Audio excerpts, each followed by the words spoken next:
For this exercise, we're going to be working on glute max activation. Okay, that's that big butt muscle in the back.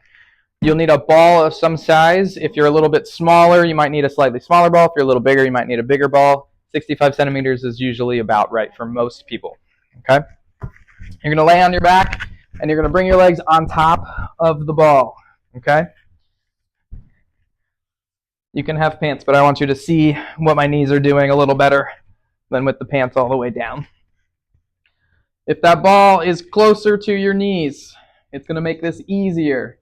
If it's further towards your ankles, that's going to make this harder.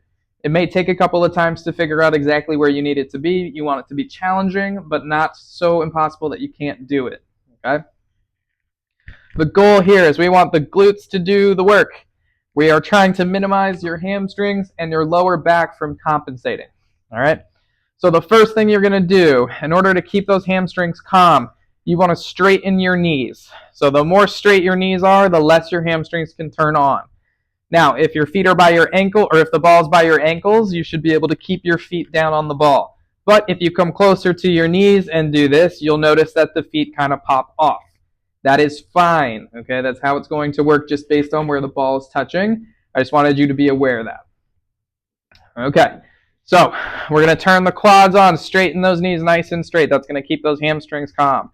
Then you're going to squeeze your butt muscles before you try to lift. I want you to make sure that these are on.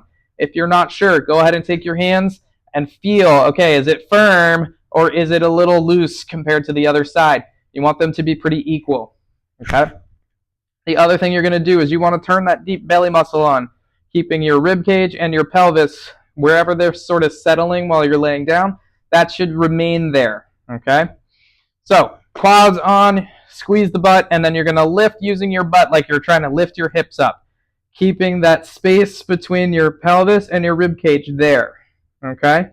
What I don't want to see is you arching your back, because now that distance is further away, okay? So keep your back relaxed by engaging through the deep core in the front, okay?